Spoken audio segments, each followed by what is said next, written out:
The Japan tour was one of those experiences that you know, I really enjoyed.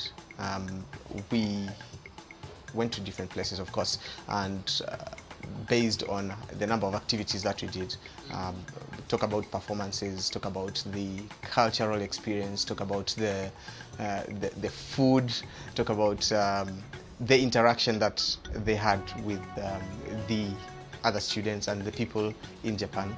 I think that was something very new, not only to the students but also to me.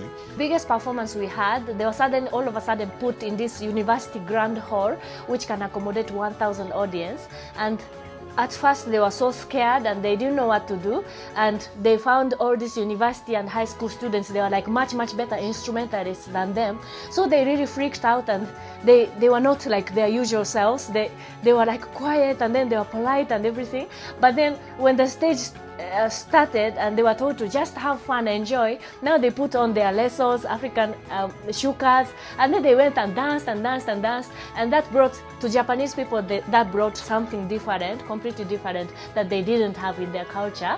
So the real interaction of culture took place, and I think we learned from each other. Like our kids learned that how they practice so hard and they are really good at their performances, but then on the Japanese side, they learned to really enjoy music and live music, perform and dance and all that.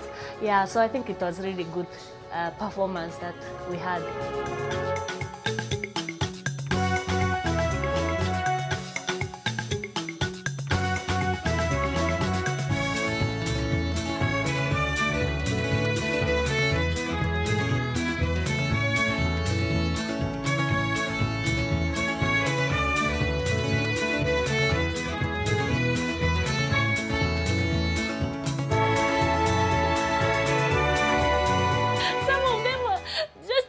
Against elderly people on the train to sit.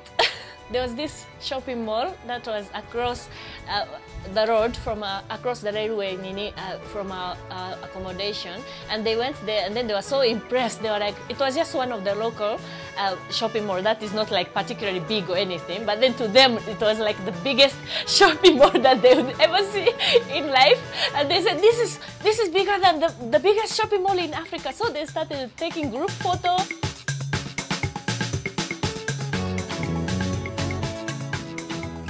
These churches, some of the churches, they prepare rice cake to celebrate Easter. So they were invited to pound on this rice cake, and in a big bowl that is made of stone, they have this wooden stick, and then you put special rice that is used to make for rice cake. That is like a sticky kind of rice. So they were invited to pound on them and pound on them, and then some of our children were like really afraid at first, like they were like shy, and then they didn't bring out now this African in them. They were just like so politely, like chop, chop, and then they were told, no, you have to pound it. You can't make rice cake if you're doing like this. So eventually they went wah, wah. In terms of food, they were very particular about what they were eating. They did not want to try out new things. They were busy looking for McD's, and they're looking for KFC and Starbucks, and you know, those brands that everybody knows.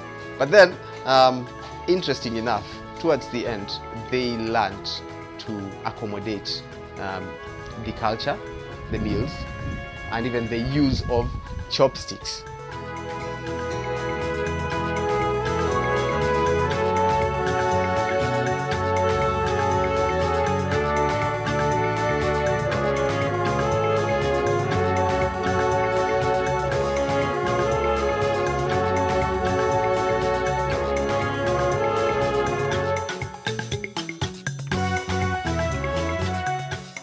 There are many people who have come to Christ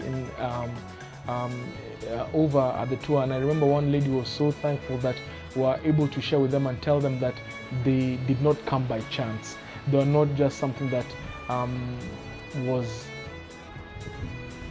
a freak event of nature, and that's what was the cause of coming to God, or rather that was the cause of their life. And their life really does mean something, and there is much more after death. And so we need to continue to share this And I believe the students themselves also grow in that part of the tour. And I pray that we continue to just share that in more and more tours. Let the tour not just be academic, but let it all the ethos of the school, let all parts of what we stand for in St. Andrews stand and be in our tours. And I believe the Japan tour was able to bring that.